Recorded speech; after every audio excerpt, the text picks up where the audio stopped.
بشوف لا، لازم الشخص الاول يشتغل ويبقى عنده شويه دخل، فيقدر حتى انه يقدر يعمل شركه من غير ما تيجي على شخصيته وعلى صحته وعلى عيلته وعلى ناسه. يشتغل وياخد مرتب ويبتدي يحوش يمشي حاله شويه لحد ما يبقى معاه حاجه يعرف يصرف على، لو بيصرف على والدته بيصرف على والده، عنده طفل بيصرف عليه، بيصرف على اخواته، يعني يقدر يسند نفسه وبعدين يشتغل.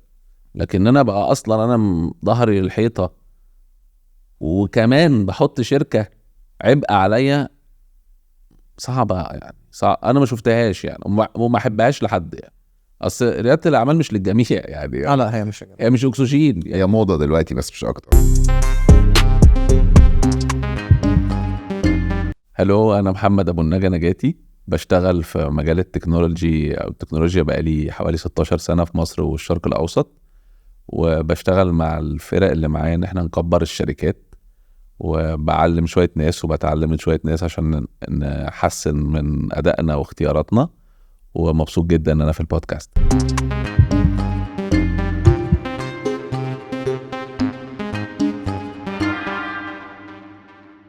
رجعنا لكم وحلقه جديده. وبجد يا جماعه احنا البودكاسترز عادي بنجيب كل انواع الناس، بس انا ما اعرفش في ايه بقى في طفره بقى البودكاسترز بيزنس. تمام. والنهارده النجاتي.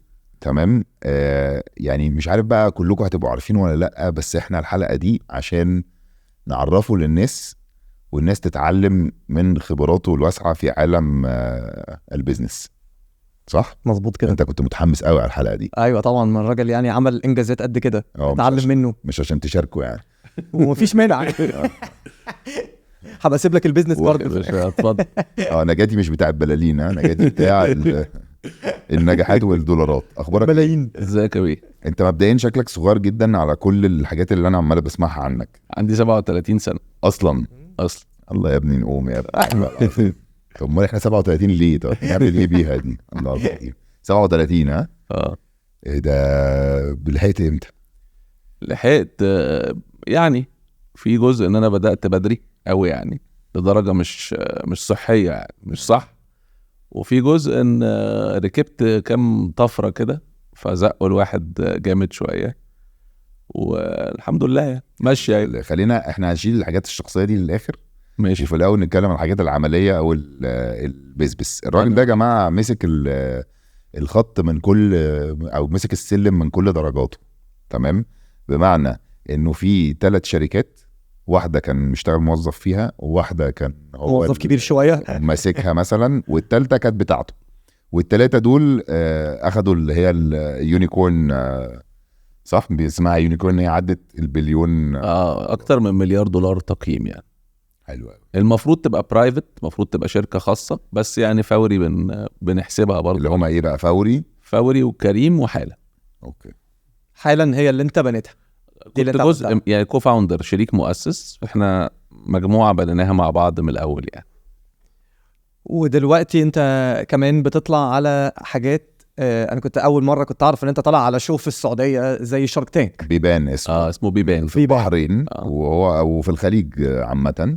فهو في البحرين. هو في البحرين بس هو كله يعني، وكل الخليج. وهو فكرته ان شارك تانك هم شاركس، فالناس بتخش خايفة هيعملوا فينا ايه وبتاع. بيبان هم ابواب بيبان يعني.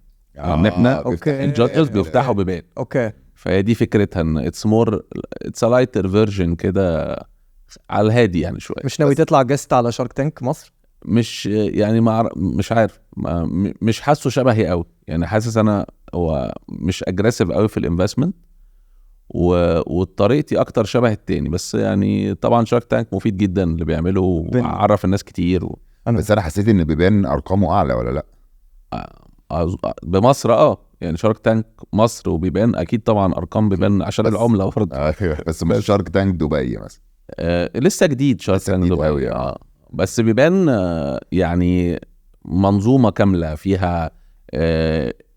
هو عباره عن فند كبير وفي كراود فاندنج يعني، والبرنامج جزء من منظومه كامله. فهو برودكت مختلف بس كلهم مفيدين يعني، ده مفيد وده مفيد طب وانت ايه رايك عامه في موضوع البرامج؟ سيبك بقى من المسميات، موضوع البرامج اللي هو بتاع الانفسترز وبتاع ان الناس تشتغل وتعرض شغلها وتحاول تبيع اكويتي فيه والكلام ده. هو انا شايفه مفيد، بس هو انترتينمنت اكتر ما هو تنفيذي يعني. حتى مش لازم كل اللي بيوعدوا بيه في البرنامج بيتنفذ اكيد. بس ده احنا عارفينه، لان عمرو منسي جه قعد معانا في حلقه وشرح ان هو ممكن يقبل الموضوع في الحلقه وبعد كده في ميتنج بيتقعد ويقول تشوف بقى الورق، لان ممكن حد يطلع يقول مليون يبقى حاجه يطلع ثانيه 100,000. صح. فبيقول لي لو احنا وعدناه على السكرين ده مش معناه ان احنا هنعمل معاه ديل يعني. البودكاست ده برعاية طلبات. اطلب كل اللي محتاجه من السوبر ماركت، الصيدليات والمطاعم. استخدم كود البودكاسترز وليك توصيل مجاني على 3 اوردرات. بس هو مفيد انه بيعلم الناس، بيديوكيت الناس يعني ايه رياده اعمال، يعني بيوسع الدايره بتاعتنا. كل ما الدايره بتوسع عدد الناس اللي ممكن تشتغل، ممكن تعمل شركات وممكن تدينا فلوس اكتر. فمفيد يعني بشكل عام مفيد يعني. وبيشجع الناس اللي قاعده في بيوتها ان هم يبتدوا يفتحوا بيزنسز ويشتغلوا اصلا. بس في ناس كتير برضو بتستفز من البرامج دي. تحس يعني انا معيش 50,000 جنيه ودول عمالين في اللفظ سوري في اللفظ بيرموا فلوس يعني. وبتاع. فهو والاستفزاز ده برضو مفيد، لانه بيخلي الشخص ده طب انا ازاي بقى هقدر اعمل حاجه. فهو يعني انا شايفها كويس، شايفها هايب حلوه، وانا شايفها مكمله يعني، قاعده معانا شويه يعني. شارك تانك امريكا بقاله 16 سنه واحنا نحب التقليع، فدي التقليعه بقى نخش بقى في الدسم بتاع الحلقه دلوقتي. كان عندنا زمان من واحنا صغيرين دايما اهالينا، حتى انا ابويا الله يرحمه كان واحد منهم، انا راح اشتغل في الخليج، انا راجع بالمروحه والغساله على ظهر العربيه، فاكرين الايام دي طبعا. والكويت وقبل حرب الخليج واللي كان البني ادم اللي بيجي له فرصه في الخليج حتى لو رايح يشتغل سوري يعني، مش قصدي اقلل من حد، بس حتى رايح يشتغل بواب بالنسبه له فرق العمله وكده، لما بيجي يبعت لاهله يبقى رقم يعيشوا ملوك. صح. الموضه دي بما انك انت راجل، انا عارف ان انت راجل خبير في عالم الخليج ودول الخليج when it comes to business، يعني الموضه دي لسه موجوده ولا الخليج بيتلاشى وابتدت الدول التانية تطلع في البيزنس ولا بتكبر في اصلا الايكونومي والاقتصاد، ولا هناك بقى دلوقتي اكتر من الاول؟ بص، الخليج بقى هو الهب اللي جاي للبيزنس في العالم. يعني زي ما هي كده يعني في العالم كله. يعني انت لما بتروح النهارده الرياض بتلاقي مارك اندريسن بتاع اندريسن هوليوودز، بتلاقي بيل جيتس كان لسه في الجراج اللي هو زي الكوركينج سبيس الكبير بتاعهم هناك، ماسايوشي سان بتاع سوفت بانك. كل الناس الكبيره دلوقتي بيعملوا فلوس ازاي؟ بيعملوا فلوس ان هم يروحوا الاميرجنج ماركت، بيكبر بسرعه وستيبل وينفستوا معاه وكده. الاقوى كمان ان معظم الفاميلي اوفيس اللي في الجي سي سي هم المستثمرين اصلا في الشركات الكبيره اللي في امريكا وفي اوروبا وفي اسيا. ممكن اشرح بس للناس ايه فاميلي اوفيسز دي؟ فاميلي اوفيس يعني مكاتب لعائلات غنيه بتدار بطريقه مؤسسيه انها تستثمر فلوس العيله دي. اوكي. فهم دول اصلا معظم المستثمرين اللي في الشركات اللي في امريكا وفي اوروبا وفي اسيا اوريدي، او في كتير قوي مستثمرينهم اصلا من الخليج. فاللينك معمول.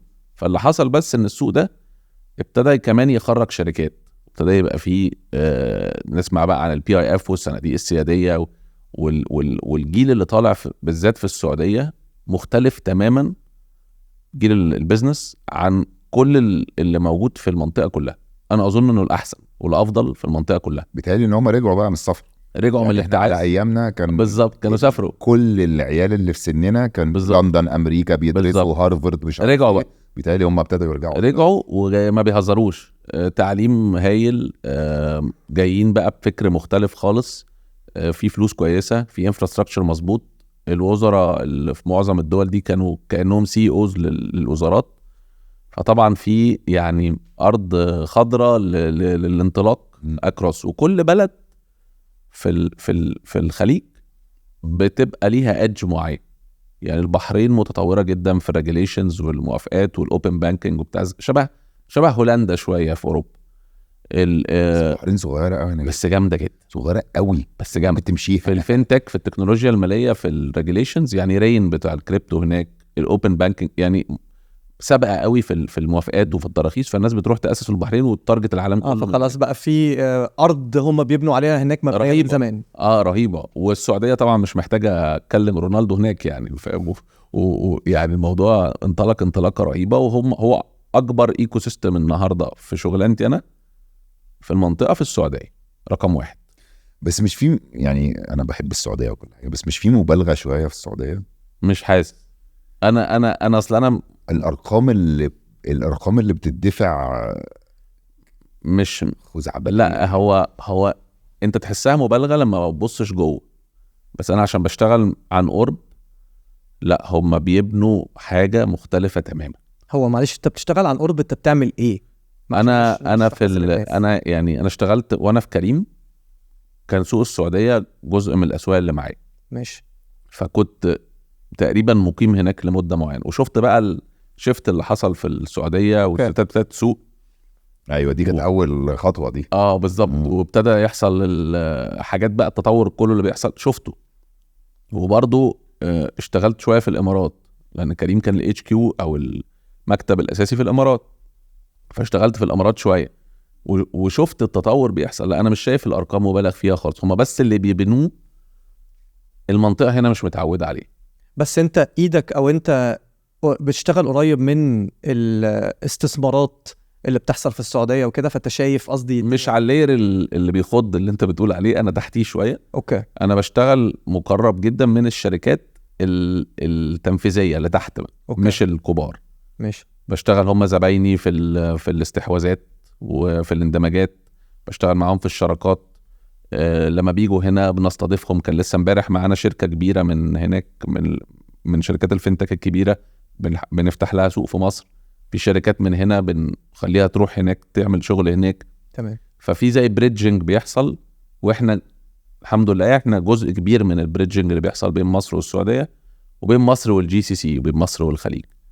فمعظم الميكسات بقى بتتعمل ان بيبقى الهاب هنا اللي هو الكول سنتر والتكنولوجي واي حاجه عدد كبير لو كوست. والسوق ابتدى يبقى فيه هنا وهناك ميكسات كده، يعني تلاقي مصر والسعوديه بس الهاب هنا، وفي شركات بالكامل السوق في السعوديه والباك اند كله هنا، فابتدت تتفتح على بعض. انا بقيت شايف ان دي قريب بقت حاجه ناس كتير قوي بتعملها بقى. صح. ده السوق. هل انت شايف مصر بقت رايحه ناحيه كده، ان بقت حاجه من الحاجات الاساسيه اللي مصر بقت عندها زي تقول كاسيت جوه البلد، هي ان هم بيطلعوا ناس وبيطلعوا عماله؟ العماله دي مش لازم تبقى حتى بتسافر من هنا. يعني الهند مثلا هي الفيرجن الاكبر مننا، هم نجحوا جدا في انه يبقوا باك اند معظم الكول سنترز والتكنولوجي هابس والكاستمر كير وكده بيكون موجود هناك. وكمان عرفوا بقى ان هم يلعبوا احسن مننا، كمان ان هم عرفوا كمان السي اوز كتير من شركات كتير يبقوا كمان هنود. فمصر في الطريق لاول واحده. تاني واحده دي صعبه شويه دلوقتي، لسه شويه لسه عليها شويه بتاعت السي اوز بقى دي، يعني ربنا يستر. فانت شايف ان هم كل الاستثمارات اللي هم بيعملوها دي ارقامها مش بتخض، لان هي ليها زي ما تقول فكر وراها ان هي الحاجات دي بتطور حاجات تانية؟ لا خالص، هو بيبني سوق كامل. فهو عشان تقدر، وهو هم عايزين يبقوا ليدرز في اسواق معينه، فلازم يحطوا الارقام دي، والا مش هيقعدوا على الترابيزه الكبيره. يعني هم عشان يعني مثلا في الجولف مثلا، انا يعني مؤخرا بقيت العب شويه جولف، هم اشتروا الدورتين الكبار بتوع الجولف. هم اشتروا الجولف كل حاجه. اشتروا الجولف. UFC جواه اللي هي MMA ده ابو ظبي. عندك بوكسنج بقى، البوكسنج بقى كله اصلا في السعوديه خلاص اصلا. which is great يعني. تمام. شطاره. ايه ده، برافو. بالظبط. فالارقام مش كبيره، بس الارقام هو ده الادج اللي عنده، يعني هو ده الميزه اللي عنده، انه هو عنده الكاش، فلازم يعمل كده عشان يجيب الحاجه دي عنده، يبقى قاعد على الترابيزه الكبيره. واظن ان هو عارف يعمل كده يعني. بس بالعكس برافو يعني. لا طبعا على فكره برافو جدا. الصح يعني ان هم مش هتخلص في يوم من الايام. لا في بترول وفي، يعني ما اظنش ان دي المشكله. يعني في بترول وفي هم بيسموه نون اويل انفستمنت، يعني او نون اويل ايكونومي. هم عايزين يكبروه عشان لما الاويل يقل او الاعتماد على البترول يقل، يبقى عندهم اساسات ريسورسز بالظبط. ففي نسب معينه من البترول كل يوم، من ارامكو، من اي دي كيو، من اللي هم بقى كل الشركات بيبنوا يعني يوم وبيعملوا بالظبط. الناس بقت تصور هناك. دايما في حاجه اسمها الريبيت او التاكس بريكس بتحصل في تصوير الافلام دلوقتي، الافلام الانترناشونال. كل بلد بتخش مش زي المناقصه، بس اللي بيبقى عندها نسبه ان انت الفلوس اللي انت تروح تدفع تعمل فيلم ب1,000,000 جنيه مثلا في السعوديه، هيرجع لك منهم 40% بعد ما تخلص. بس تبقى فاهم، تبقى دافع. 2454 في ابو ظبي بيرجع لك 35، بيرجع 30%. فده بيخلي اي حد ان لو هو عنده اللوكيشن بتاع التصوير بتاعه ينفع يتصور في اي حته بقى يروح يختار البلاد دي على طول، عشان ياخد لانه عارف انه هيرجع له فلوس وهيجي له تسهيلات على الضرايب. انا عندي شركه في 2454 بس بعمل حاجه تانية يعني، بس كل الايميلز اللي بتجيلي والحاجات اللي بحضرها فعلا كلها في السكه دي. انا طبعا بعمل حاجه تانية ليها دعوه بالميديا برضو في حته الاي اي اكتر، بس خدت بالي مش عارف ميشن امبوسيبل وكيفن هارت ومش عارف كله بيروح جيسون موموا وحاجات، بحس واضح ان في حاجه. انت عندك كام شركه نجاتي؟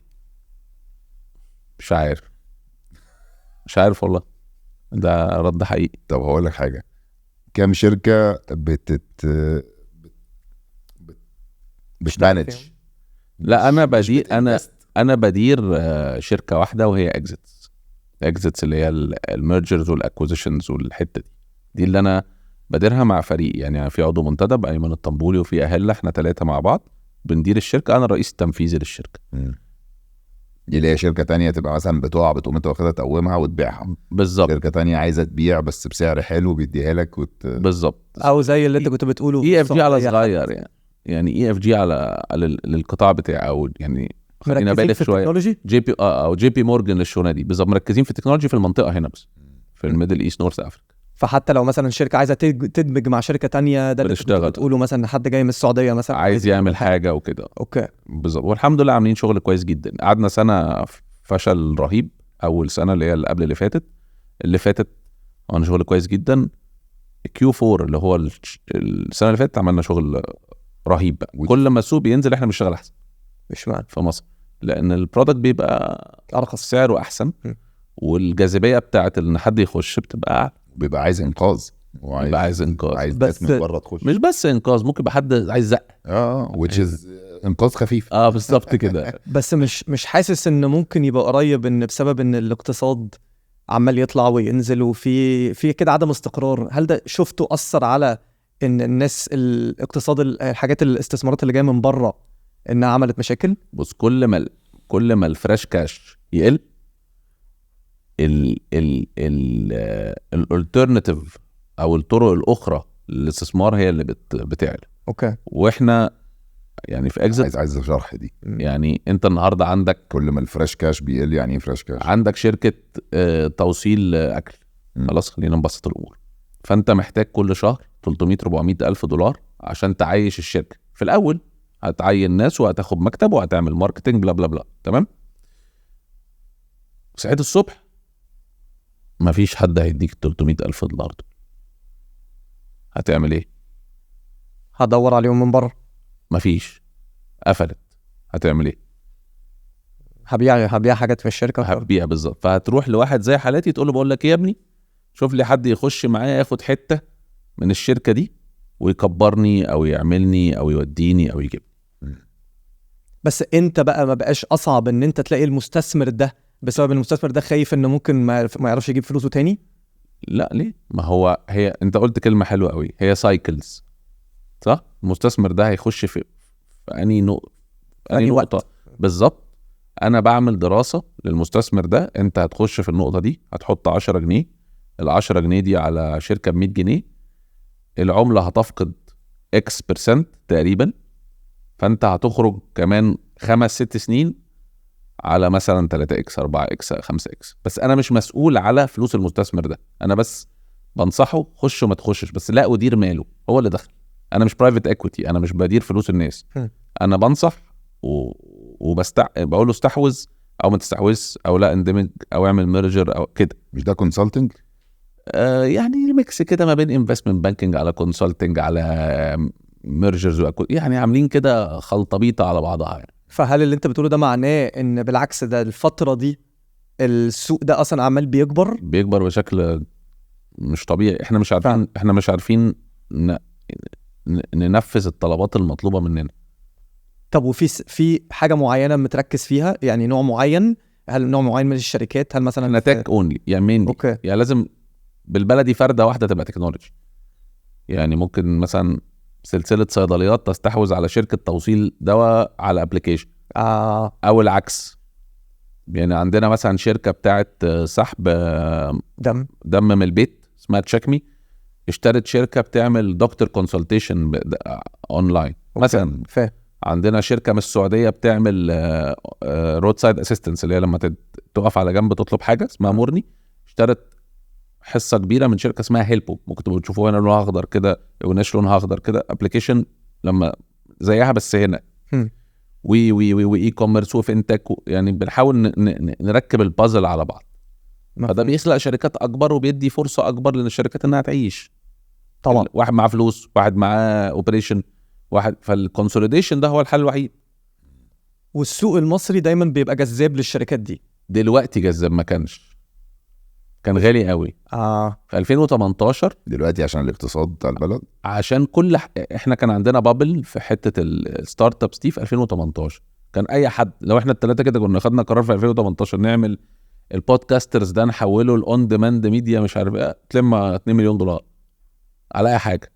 كان في اوفر فلو اوف كاش. لما امريكا رفعت الفايده، ما بقاش الماسوره الام نشفت خلاص، هو الفلوس رجعت بلدها تاني عشان بتاخد هناك انترست. ما كانتش بتاخد انترست، فكانت بتيجي تحط في صناديق تستثمر في هاي ريسك زي حالات. فلما نشفت الماسوره الام ما بقاش فيه تدفق مالي، فالارقام فضلت تنزل تنزل تنزل تنزل تنزل تنزل تنزل لغايه ما نزلت ل 85 90% من اللي كانت عليه. يعني اللي كان ب 100 معظمه يا قفل يا بقى ب 10، واللي كمل على حجمه لا يتخطى النص في المية. لان انا فاكر فعلا في فتره، وصحح لي لو انا غلطان، ان كان في فتره كان تقريبا ان انت تستلف فلوس في امريكا كانت شبه ببلاش. بالظبط. فده بيخلي ايه، ان برضو الشخص اللي حاطط فلوس ما بيكسبش. فبالتالي الشخص ده بيروح يدور على سوق زي مصر يحط فيه فلوس، او يحط فيه فلوس. خلاص هو بياخد دلوقتي 6% و5% و7% حسب هو حاططها لغايه 10%. ايه اللي هيخليك بقى يجي هنا وياخد ريسك عمله ويحط فلوس مع باسل اللي عامل شركه تكنولوجيا ماليه ومستني المركزي يديله يا عم بلا وجع دماغ، خد يا عم 10% ولا. فكل الناس جريت على امريكا تحط فلوسها هناك، فما بقاش في تدفق مالي ضخم بالارقام. يعني احنا 2018 لما تيجي تبص من 18 ل 21 تلاقي الكيرف طالع طالع طالع طالع طالع في الفورن دايركت انفستمنت او الاستثمار المباشر الخارجي في الشركات الناشئه. وصل في اعلى نقطه عندنا $1.5 مليار تدفق مالي. ده 2021. من 2021 واحنا بننزل بقى، ساعه ما الانترست زاد واحنا بننزل. السنه اللي فاتت ما عملناش 400، ما عملناش $400 مليون. فال$900 مليون الفرق دول ما بقوش موجودين. فالشركات وانت كل شويه محتاج تلم اكتر لغايه ما توصل لبروفيتابيلتي. يعني لميت اول راوند سيد راوند او اللي بيسموه البذره بالعربي، يعني لميت $500 مليون. سيريس A او الف لميت $1 مليون، اللي بعدها عايز $5 مليون. فده قل، البول كله قل، فبالتالي ما بقوش عارفين يلموا، فالارقام قلت.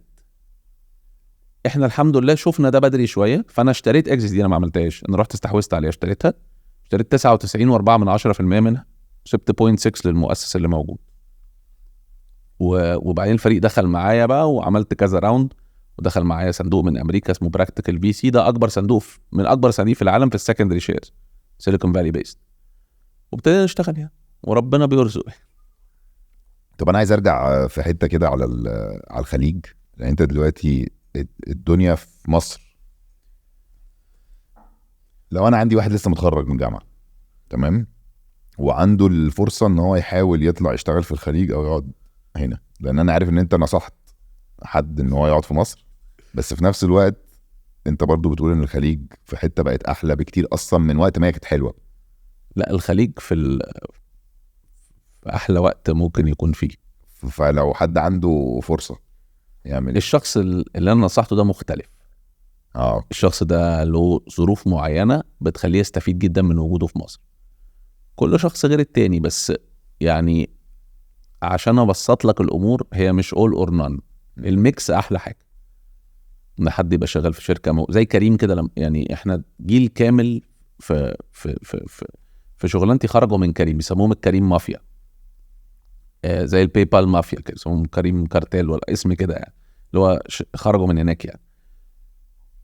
كنا شغالين في كذا دوله في نفس الوقت، فاكسبوجر رائع. فانا بحب قوي الشركات دي، اللي هي فيها في القاهره وفي دبي وفي الرياض وي لان بتفهمك الدنيا ماشيه ازاي. فلو حد لسه متخرج وعنده فرصه في شركه زي دي هتبقى في رايي يعني انها احسن عشان يتعلم. بس بلاش جو اتخرج اعمل شركه، ده صعب قوي يعني يتخرج يعمل ستارت اب او صعب قوي. انا واحد من الناس عملت كده وفشلت فشل ذريع. يعني اللي اعرفهم يعني انا سبيكينج اوف انا في كام شركه انا اوفر 30 يعني، بس مش عارف قد ايه بالظبط يعني الحمد لله. يعني في واحد بس هو اللي نجح، هو طارق مجدي بتاع وفرها، ده كان مشروع تخرجه اللي وفرها بتاع اللويالتي ولسه شغال فيه وكبر لغايه دلوقتي واحد. لكن كل الباقيين لا، واحد اشتغل في حته وبعدين في حته وبعدين في حته، او واحده كانت في حته وحته وجم مع بعض عملوا بنى خبره وعلاقات وبتاع، وبعد كده فهم يعني ايه شركه. م. يعني فهم يعني ايه شركه ويعني ايه HR ويعني ايه فاينانس ويعني ايه بوليتكس، وواحد يضربني واوضب الورق وضرايب يعني التكات دي بتبقى لذيذه يعني. بس انت مظبوط فعلا. انت حته يعني انا برضو انا كنت قاعد طول الوقت اللي انا كنت قاعد بتعلم فيه كنت عايز اوصل للحته دي، ان انا افتح حاجه تبقى في كل حته واقدر اشتغل مع. يعني انا عندي كلاينتس في اسيا وعندي كلاينتس في اسمه ايه في امريكا الوسطى في كله يعني. وكلنا انا ما عنديش مكتب اصلا. لسه واخدين مكتب الاسبوع اللي فات عشان بس كان بقى لازم ناخد مكتب، ففكره المكتب انتهت قوي. فهي فعلا بس بتخليك بتبتدي تشوف كل البلاد ازاي بتخدم على بعض، بيشتغلوا ازاي وانت ممكن تستعمل ده هنا في ايه وتاخد من هنا تعمل ميكسات، تعمل ميكسات حلوه خطيره حلوه خطيره وفيري انترستنج، وتجرب وتشوف في بلد زينا ايه، طب البرازيل شبهنا، طب انا ممكن افتح هاب هناك، طب مش كده تفضل تلعب بقى. صح ده كلام انت بتشتغلني كل شويه تبص هناك. لا انا بص لكم انتوا لا طيب لا انا افتكرت لا مش بفتكر حاجه. لا فهو الميكس ده فعلا خطير. والميكس ده انا حاسس كده ان الفتره دي كل ما هيقعد ناس من مصر تفتح حاجات بالشكل ده هو عمال بيجيب شغل اصلا للناس هنا في مصر. طبعا يعني احنا كنا عاملين ايفنت من يوم 3 و4 ديسمبر اسمه اكس ماتش لاكزيتس يعني. اللي احنا بنعمله اونلاين او بنعمله حطيناه في قاعه بقى، خدنا قاعه في اوتيل وحطينا اول يوم 20 شركه متوسطه وصغيره، واحد بيعمل كوبايات ورق، واحد بيعمل المسحوق بتاع الديش واشر بس لوكال، واحد بيعمل صاعق ناموس، حاجات كده. وقعدنا ناس تستثمر في الشركات دي وكل واحد فيهم بيعرض في 10 دقايق فكرته. تاني يوم ستارت ابس، شركات ناشئه بتعرض وناس قاعده، كان في ناس كتير جدا من الخليج وناس من اوروبا وناس من امريكا، عملنا احنا والاتحاد الاوروبي مع بعض. اوف كسر الدنيا، ده كلام كبير، ده حلو قوي، كسر الدنيا يعني. طب وده لو حد ده بتعملوه كل قد ايه؟ ولا اول مره نعمله؟ ناويين تعملوه كل سنه؟ هنعمله في نوفمبر الجاي 24 نوفمبر المفروض يعني. قول لنا اكتر كده عشان اكيد في ناس بتسمعنا كتير جدا وعندهم افكار وعندهم بيزنسز شغاله بيقدموا بقى، وبنعمل لهم يقدموا فين؟ على اكزيتس. هننزل زي جوجل فورم كده بيملوها، وبناخد الحاجات دي وبنعمل لهم حاجه اسمها انفستمنت ريدينس بروجرام.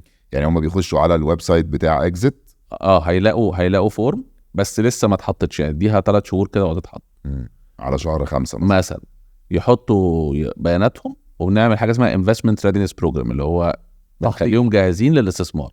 معانا بقى كميه شركاء جوجل وتيك توك ومش عارف ايه وايه بيساعدونا، بيساعدوا الناس دي ان هم يبقوا جاهزين ياخدوا فلوس. حلو ده قوي. جامد جدا، خطيره يعني. جامد خطيره. بس احنا برضو بنكسب منه اكيد يعني، ما الناس دي زبايني، مفيش حد بيكسبش يعني هو عدى الفورم عشان يعني ما يبانش ان انا جمعيه خيريه يعني. لا انا بعمله عشان اكسب. انت الناس لما بتعدي الفورم اكسب واكسب يعني، بيمضي عقد مع اكزيت ان هي اللي هتسوقه، فبيجي الايفنت ويعرض حاجته. في بقى قدامه بنوك وصناديق، ناس بقى تستثمر، ممكن حد يخش يشتري منه الشركه شاكل براكب في بقى كل الانواع. طب والويب سايت اسمه ايه؟ exit.me. exit.me. احنا عملنا بيتا فيرجن لاول واحده، ودلوقتي بنعمل واحده جديده اسمها مسمينها نيو بيتا، هتنزل يوم اللي هو اللي بيجي مره كل 4 سنين، ده 29 ده هيبقى قصدك بيتا للويب سايت وهيبقى عليه الفورم دي. اوكي. اكزيتس ماتش ميكنج بلاتفورم يعني في حاجه اسمها acquire.com في امريكا، فيها الفكره دي اللي هو واحد بيشتري ساس برودكت واحد بيشتري اي كوميرس، حد مثلا ابوه دكتور ومش عايز يبقى دكتور فعايز يشتري شركه ويبقى صاحب شركه، خش يا عم اونلاين واشتري الشركه. فبنحاول نعمل دي. طبعا القوانين هنا تعبانه شويه مطلعه علينا يعني، فبنحاول نتفق مع المشرعين على طريقه ازاي نقدر نعمل ده. ففي شويه فريكشن بس ان شاء الله يفكوا علينا. واول ايفنت ده كان ناجح وفعلا في ناس كسر الدنيا بجد يعني حرفيا يعني. في ناس جت وفي ناس خدت فلوس وفي ناس خدت ديت يعني استلفوا وفي ناس خدوا انفستمنت وفي ناس تعرف اصلا ما كانش حد عارف دول بيعملوا ايه. فمزيكا يعني حلوه جدا. لا خطيره طبعا حلوه جدا ايه ده على فكره وصغير. هو القاعه كلها فيها 50 واحد و20 واحد بيعرضوا 30 واحد قاعدين، مش اللي هو بقى ايفنت يعني، فاهم قصدي؟ ففي كواليتي. بس مش هو زي ما انت قلت الحلو انها مش بس في التكنولوجي، ده في كله بس لازم يبقى في حته تك. يعني ببيع كوبايات بس عندي ويب سايت، فاهم قصدي؟ بعمل واحد كان بيعمل جهاز قياس سكر ففي هاردوير في تكنولوجي حاجات كده يعني. تعرف انا جاتي والله انا بقول لكريم بقى لي سنه ونص لازم يبقى عندنا ويب سايت ومش عايز يعمل ويب سايت. دي مشاكل عائليه بقى، انا مش دعوه. مش عايز كلمه كبيره قوي، مش انا هاجي وامشي مش دعوه. بقول له الويب سايت ده شيء مهم، خش الناس تحط الانفو بتاعتها نجذر انفورميشن بعد كده نبيعها كمان 10 سنين يعني. انا مش عايز ابيع انفورميشن بتاعت حد عشان كده مش هقول رايي انا خايف عليكم يا جماعه. طب ابلكيشن، طيب نعمل ابلكيشن تخش على البودكاسترز ابلكيشن بيجي لي بقى البني ادم ده نجاتي انا عايز اعمل ابلكيشن، اقول له يا باشا ما فيش حاجه اسمها كده. عايز اعمل ابلكيشن ده زي ما انت تيجي تقول لي انا عايز افتح فرع لايه؟ ابيع ايه؟ ابلكيشن ده كانه فرع زياده، بس فيش حاجه اسمها عايز اعمل ابلكيشن. it doesn't exist. يعني في شركات تكنولوجي كبيره ما عندهاش اب اصلا. بس في شركات ما تقدرش، مش تنجبل، ما تقدرش تمسكها ومش عايشه غير على الابلكيشن. تمام، بس لسبب معين، بس في فكره وراه، بس ما ينفعش ابلكيشن يبيع الهوا يعني. بتقدم حاجه يعني مش هم في ناس فاكره ان انا اعمل ابلكيشن ده زي ما مطلب القرب كده، ما فيش حاجه اصلا. فين محتوى يعني، فاهم قصدي؟ فدي هوس برضو يعني. انا بقول لك انا اول شغلانه اول حاجه عملتها في حياتي ابلكيشن والله العظيم بالظبط كده. طلعت من الجامعه قلت لاصحابي قلت لهم بقول لكم خدت اسمها ايه؟ انا فاكر الحوار ده كنت واجع دماغنا بيه. يلا اب يلا ده زمان قوي قوي. كانت اول ما طلعت من الجامعه كانت 2008 مثلا 2009، وجبت حسين محي الدين حبيبي حسين. انا وجبت 2 صحابي كده بعت لهم الفكره، قلت لهم بقول لكم يا جماعه احنا مش انتوا بتعملوا ايفنتات. وكان اول ما بعد ما فيسبوك طلع بس مش صغيرين بتعملوا ايفنتات اونلاين بقى، بتعمل ايفنتات ولما بنيجي نتفق على الخروجه بنعملها على واتساب. ودايما عارف بقى الحته بتاعت الهلك اللي هو هنعمل ايه طب مش عارف مين. قلت لهم طب ايه رايكم لو عملنا ابلكيشن يلم الفيلم ده في مكان واحد. دي الافكار بقى اللي بتعمل حادثه على طول بالظبط. يعني بص، اول ما بسمع الافكار دي بسلم على الناس كلها. لو الفكره مش معقده قوي يعني الجمله دي هتبقى صعبه شويه. يعني الحاجات اللي صعبه قوي شرحها اكتر حاجات سهله قوي انها تنجح. اشمعنى؟ لانها مش الطبيعي. يعني خليني ابسط لك الامور شويه. ده انا حسيت ان انت هتقول العكس. لا ده مش حقيقي. او ده اللي انا شفته يعني. انا ما اعرفش لو ده في كتاب بيقول كده، يمكن في حد اصلا. انا كل ما اقول حاجه يقول لي يا عم ما في واحد صيني قال كده. ما اكيد في واحد صيني قال كده. دول 2 مليار. الحاجات الافكار المجعلصه اللي هي صعبه قوي شرحها وفيها كومبلكس وفيها فكره وبتاع، لما بتلقط بتطير. يعني لو كنت جيت قلت لك من 15 سنه احنا هنعمل ابلكيشن هتدوسوا على الزرار هيجي لك واحد ما تعرفوش بعربيه هتركب معاه يوصلك، هتقول انت عيل اهبل، صح؟ فكره صعب شرحها لانها غير منطقيه. ما هي دي اوبر. انا هدوس على زرار انقي بيت ابات في كنبه باسل الفاضيه اللي بتتحط هنا وهو مش موجود، تقول لي يا ابني انت ملبوس ولا عبيط فاهم؟ لكن اقول لك انا هعمل ابلكيشن بيصور ورق سهل يعني.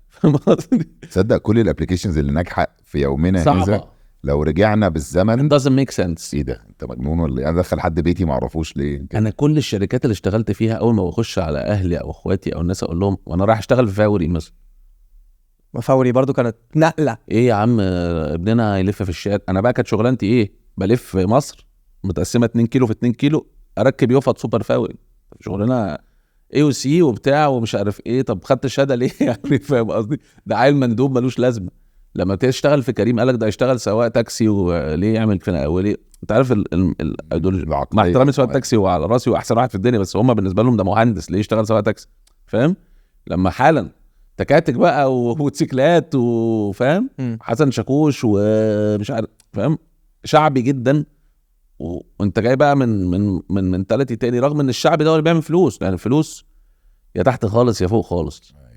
مش الله عليك، الله عليك. البق اللي انت قلته ده جاب من الاخر. الله عليك. وحياة ربنا البق يعني عشان انا دايما الواد ده بيسالني على حاجات في السينما وبتاع، بقول له يا باشا اعمل للشعب هتكسب. ايوه بيه. انت هقول لك حاجه، انت لو عملت كولونيا بنص جنيه في كيس هتطير، بتروح ضاربها على قفاك كده وتشتغل هتروح. ولو عملت نظريا يعني ليميتد اديشن فالنتينو $20,000 $30,000 هتلاقي زبونها بالظبط. فاهم قصدي؟ يا 5000 في مليون، يا مليون في 5000. صح، فاهم؟ لكن اللي في النص ده اللي في النص مضغوط جدا وبيدور اللي هو انت اللي هو احنا انا عارفه انا عارفه بيدور على ديسكاونت وبيحاول ياخد برومو كود من هنا وهات ومش نبي، ما بتعرفش تكسب منه. بس اللي في النص ده هو اللي بيعمل لك براند، يعني ده اللي بيسمع بالظبط، ده اللي بيسيطك بس ما يغنكش ده كرم ربنا. يعني اللي فوق خالص، يعني انت النهارده لو ماشي في التجمع هنا هتلاقي الجي واجن والبنتلي مرمين في الشارع في المعارضه العربيات بالظبط. تقول ايه ده في ايه؟ الناس دي مش هتتاثر، الناس دي فلوسها عمله وعندها بيزنس بره وبيته ب 100 مليون بقى بمليار، مش فارقه. جاب بنتلي 2022 هيجيب يا عم بنتلي 23.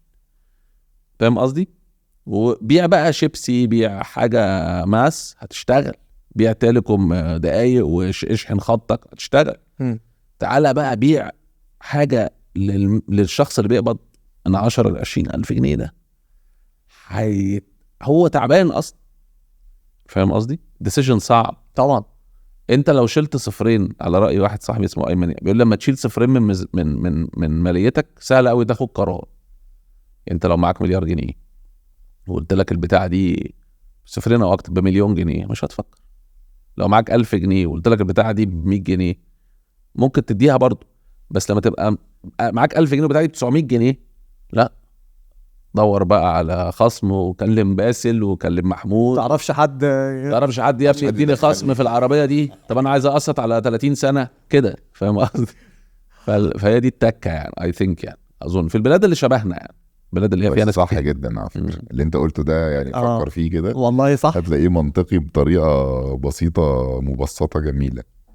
انت شيل صفرين او 3 يعني او 4 او 5 يعني كمل بقى. بس الصفر غلس. فاهم؟ الصفر غلس. انت فكر كده، انت كلك على بعضك معاك مثلا 100 جنيه 10 جنيه دمها تقيل، بس الجنيه سهل. فاهم قصدي؟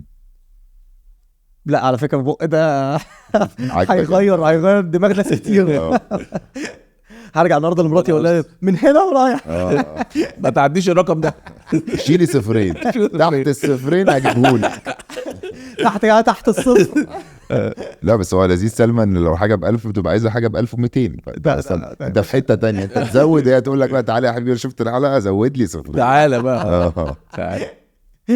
انت طب وانت بتشوف دايما ان انا عارف ان انت كنت بتقول انت متخرج من كمبيوتر ساينس، فانت راجل يعني بتفهم في التكنولوجي من الحته التكنيكال، انت فاهم اصلا ازاي الدنيا بتشتغل.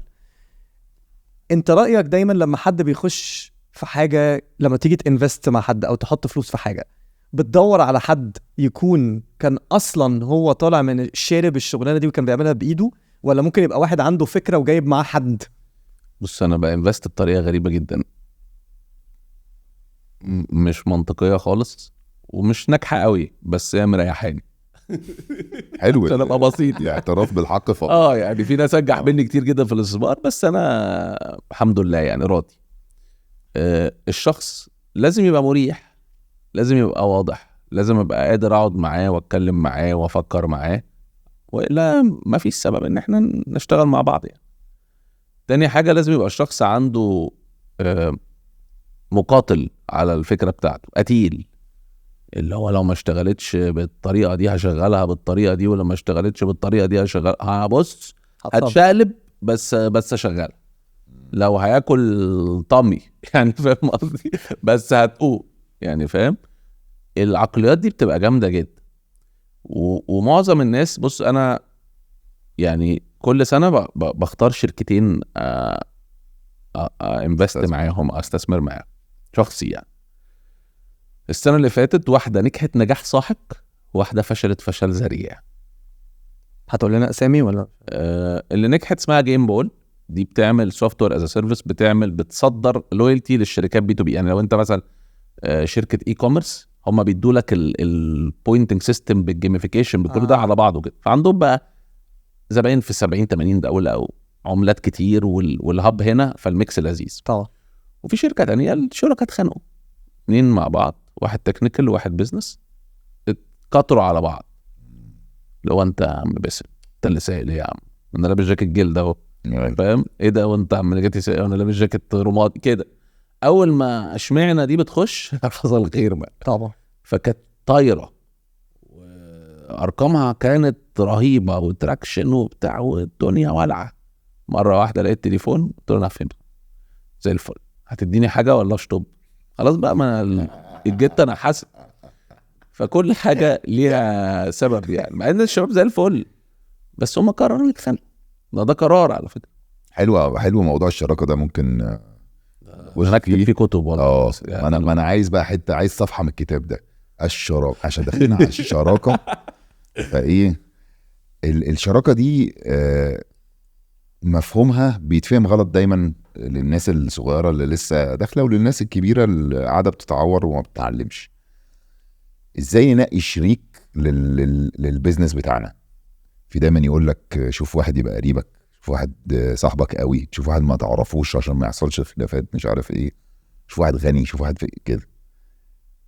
لعبه الشراكه دي بتلعب ازاي؟ انا لما اقلع لك الكبه عشان اعرف ارغي معاك، مش بقى لو منكوش شويه قمر حبيبي. بص ال في شويه بيزكس كده.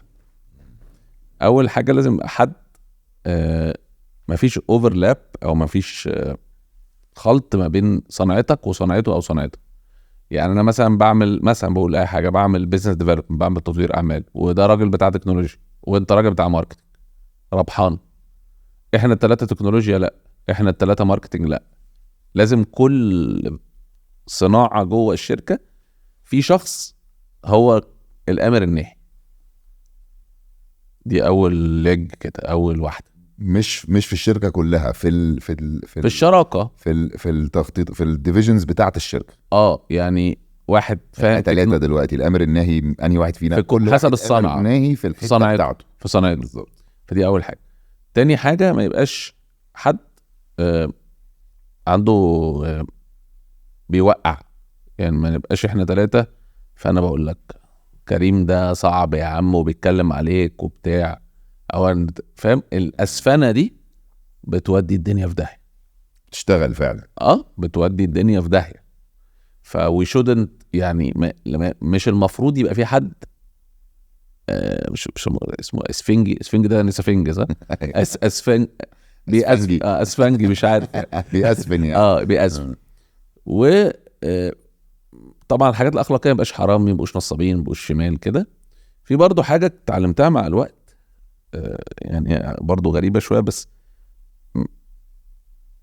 بتميك سنس. يعني احنا اتعلمنا الحق واجري واصحى 5 الصبح واشرب ميه ساقعه ولف التراك وروح اشتغل 10 ساعات وكده. انا بشوف ان الكالتشر دي كلها غلط من بابها كده. والكالتشر دي بتخلق شخصيات، دي بقى اللي انا مش عايز اشاركها يعني فاهم قصدي. الشخصيات اللي هي متعلمه البيزنس من كتب الامريكان دي، اللي هو اصحى 5 الصبح واشرب ميه ساقعه. يعني انا في واحد صاحبي بيصحى 5 الصبح وبينزل 6 الصبح يبقى رايح المكتب. فبقاله 10 سنين مفهمنا ان جيف بيزوس بيعمل كده. بالصدفه بفتح بودكاست الاسبوع اللي فات لقيت جيف بيزوس بيقول انا لما بصحى ببطر يعني بتسكع. فبعت له قلت له يا ابني انت بقالك 10 سنين بفهمني ده الراجل ده بتلاهوج قوي واضح انه مروق يعني. فحتى الناس بقى اللي هي واخده عم كتاب دي صعبه جدا، لازم يبقى الشخص مرن كده وسلس وعلى الهادي. انا بحب يعني بيمشي الامور، ده البيرسونال ابيتايت بيبقى بيمشي الدنيا، لان انا هغلط وانت هتغلط وهو يغلط، لما فوتناش لبعض وقعدت نتلكك بلاها بقى الشراكه احسن. بس مش برضو ممكن تقول ان يبقى احسن ان واحد كده واحد يبقى كده وواحد يبقى كده؟ ما هو ده في اول حته بقى، بس في الحته بتاعت الهواجه وكده انا ما بعرفش افانكشن يعني. بحب برضو يمكن دي شخصيه بقى، ممكن ده يبقى حته بيرسونال ابيتايت. انا بحب الناس اللي بتاخد الامور بهدوء وبتدرس الحاجه وبتتحرك بالراحه وبتتاكد ان الحاجه صح وتفكر فيها مره واثنين وثلاثه. اللهوجه دي عمرها ما نجحت معايا، والناس الملهوجه لما بتخش معايا بنفشل برضه.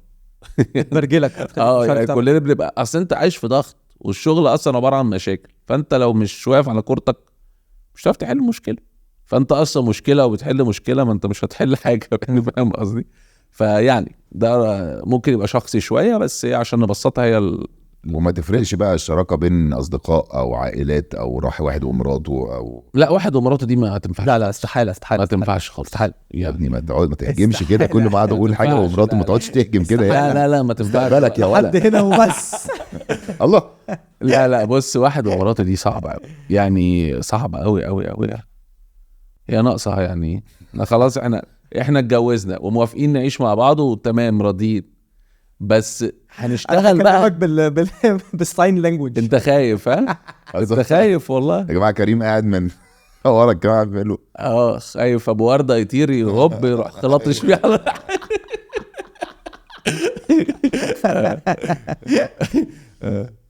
طيب حلوه دي، بس الصحاب وكده تمام على حسب. لا ما عنديش مشكله، ما لو الامور ما مظبوطه وفي ورق وبنكتب كل حاجه وبنراجعها وفي محامين ومحاسبين وكل حاجه بالارقام تمام. الوساخه في الشراكه بتبان في الخساره مش في المكسب. في المكسب الناس كلها جميله طبعا، كله مبسوط، كله زي الفل، كله مبسوط. لكن بقى الدنيا لما تبتدي ترمل بلغتنا كده بيبتدي يبان بقى طب حلو، دلوقتي احنا في موضة زي ما اتكلمنا بيبان وشارك تانك وبتاع، وده خلى الناس حتى انا بنفسي قوي من القعده دي. استنى اتفضل. انت رجلك مركز تمام جت ظبطت حلوه ايه. انت عملت واحد يوجا. انت عملتها صعبه جدا. انا في حته طرقعت كده نبقى نشوفها بعد.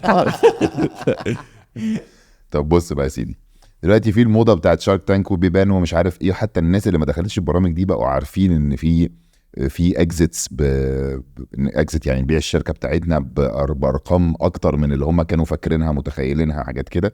وده كله يرجع لايه؟ للايفالويشن او تقييم الشركه.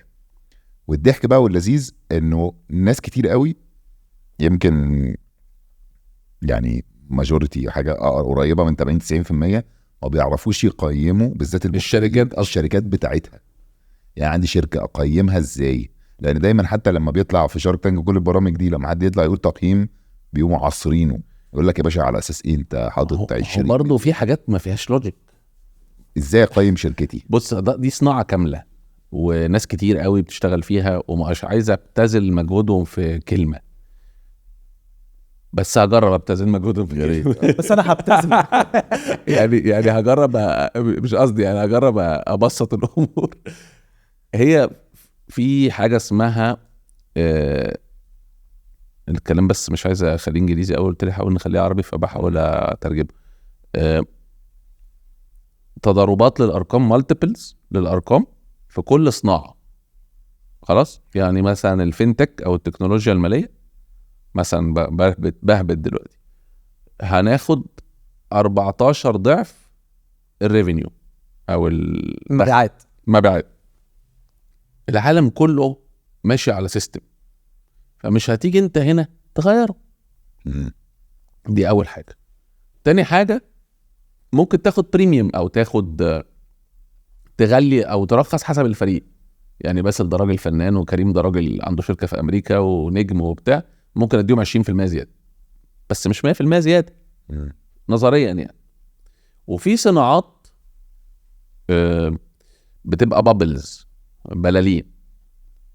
يعني في شركه اسمها كلارنا مثلا، اللي هي كانت بتعمل ما يسمى ادفع حالا وخد بعدين، ادفع دلوقتي هتدفع ال4 مرات، ادفع اشتري دلوقتي وخد بعدين، اللي باي ناو باي ليتر. باي ناو باي ليتر دي اتهزت جامد مثلا اخر فتره. فلما اتهزت كل اللي زيها، يعني كل اللي زي دي ارقامه نزلت، تقييماته نزلت. لما دي نزلت ريفولوت مثلا، ده ديجيتال بانك او بنك رقم، برضه لما نزل شويه في شويه شركات نزلت. وي وبتوع الكيو كوميرس اللي هم جوريلا ومش عارف ايه برضه نزلوا، فنزلوا شويه شركات معاهم. فاحنا بنعمل ايه؟ بتشوف ريفرنس او حاجات تسعر عليها بره، حاجات مماثله زيك بالظبط، خدت على كام ضعف من المبيعات او من الربح او وتشتغل عليه. بس انت مثلا بتقول انا في مصر وفي مش زي سوق مش قوي زي امريكا، فتاخد اقل شويه. تقول مثلا انا عندي حد شاطر جامد جاي من الصناعه دي، عملها قبل كده مرتين ثلاثه، اعلى شويه. بس في مزوره واحده، خليني اقولها لك، فما فيش حد من حقه يصحى الصبح يقول انا شركتي ب 100 مليون جنيه. طب ما تيجي نلعبها كمثال. خلينا نقول البودكاست مثلا ده، احنا ده بودكاست هيزنقني بقى، وفي ورق وفي احنا الحكومه واحنا تمام والضرايب وكل حاجه تمام. بتبيع بكام في السنه؟ لما اجي بالظبط هي بتبيع بكام دي، كل حاجه محسوبه، يعني الارقام بتاعت الفيديوهات والسوشيال ميديا والبتاع كل حاجه سيلكت كل حاجه. ده جي ام في، ده اللي هو جروس ماركت فاليو، اللي هو على اول رقم فوق خالص. خلينا نقول مثلا بيدخل 10 جنيه في السنه. ماشي، انت خايف من الحسد ده؟ لا بس احنا ما ندخلش 10 جنيه في السنه. 10 جنيه في السنه فوق. طيب الريفينيو الكات بتاعك او الحته اللي انت بتاخدها منه قد ايه؟ يعني بعد ما تدفع الحاجات دي وتدفع قول 3 جنيه. 3 جنيه خلاص. هنقول مثلا انا بفتي دلوقتي ان شركه جو روجن مثلا، الراجل اللي هو الجامد ده، لسه باضي ب 250 مليون مثلا الزباله. مثلا جامد قوي، بحبه قوي، عظيم يعني. طبعا الراجل ده مثلا خد مالتيبل او خد 20 ضعف الريفينيو. خلاص، يبقى انت البودكاسترز هتبقى ب 60 جنيه على ال3 مش على 10. لا، على ال3. على 10 دي صناعات تانية. في صناعات بتشتغل على اللي فوق خالص، وفي صناعات بتشتغل على البروفيت، وده حسب المستثمر اللي داخل معاك. يعني بتوع البرايفت ايكويتي دول اللي هم مستثمرين متقدمين شويه عن العادي، زي في مصر مثلا ازدهار وفيرست اكويتي بارتنرز وبي بي اي اللي هي كانت بلتون زمان. دول برايفت اكويتي او اي اف جي وي دول مستثمرين بيخشوا ياخدوا حصه كبيره شويه من الشركه، بس على تضاعف للربحيه. لازم تبقى الشركه دي بتكسب نظريا يعني. فده نوع حاجه، ده نوع بيخشوا في شركات قليله ويعملوا منها مثلا 5 6 7 اضعاف في 3 4 سنين. الفي سي او الاستثمار الجريء بيخش مثلا في 20 شركه، بس بياخد 2 3 4 5%، ما بياخدش بقى 20 و25 و30. ده ممكن يخش على تقييمات اعلى. ليه؟ لان الفي سي ده بيخش في 20 شركه عشان 2 يعملوا 100 ضعف و8 يعملوا 10 اضعاف والباقي يقفل، فالافريج يبقى 10 اضعاف. ده ريسك عالي شويه، فما فيش مشكله ان هو يخش على شركه ينفخها جامد شويه بالبلد يعني. في الاشخاص اللي زي حالاتي، انا بحط تيكت صغير لان انا انسان في الاخر، ما اقدرش ادفع رقم كبير. انا بخش على الشخص بيقول، لا بعمل ديو ديليجنس ولا بساله يا ابني انت بتعمل ايه ولا اي حاجه. ده اللي بيسموها الفاميلي اند فريندز او الانجل انفستمنتس او الاستثمار الملائكي. ليه؟ لان انا باجي اقول لك انت شايف ان انت ده بقى اللي يمشي في السكه اللي انت بتقولها. انت بتقيم ده ب 100 جنيه، تمام يا باشا انا معاك. ليه تمام انا معاك؟ لان فيها جزء شخصي، انا مؤمن بالبني ادم ده، مش مؤمن بالبيزنس، انا مؤمن بالبني ادم ده. والبرسنتج بتاعك بيبقى عالي. مش لازم، لا انا بالنسبه للسيريز اي وبي وكده. لا انا باخد ستيكس عبيطه يعني. مش قصدي دايما الانجل اللي انا فاهمه او الفاميلي اند فريندز ده بيبقى اول واحد اللي هو بيبقى مصدق في البراند زي ما قلت، صح. اول شخص او الشخص صاحب البراند عارف ان هو هيعمل شغل حلو، صح. او بتسبورت. حسب من عيلتك بتاع مش عارف ايه. بس دايما اول دخله دي مثلا الشركه ب1,000,000 جنيه، فانت داخل بتبقى واخد 1% منها، فاهم قصدي؟ ب 10,000 ب100,000 غير اللي بيجي بقى في سيريز ايه، لان ال1,000,000 دي بتبقى اوريدي 10 مليون بعد. بس اللي بيخش في الاول ده نسبه ان الحاجه تكمل يعني مش كبيره قوي يعني. من الفاميلي يعني فريندز طبعا يعني، فبتبقى عارف انها زي المباركه بتاعت السبوع كده. يعني انت في جزء ان انت ايه كده انت عايز تساعد الشخص، وبتاخد معاها ايكويتي او بتاخد معاها نسبه يعني. غير لما انت تبقى اكل عيشك انك بتدير فلوس ناس وبتضخها في شركه. عاده بتبقى اول طلعت الاشخاص نفسها اللي هم اصحاب الشركه يعني اللي بدأوها.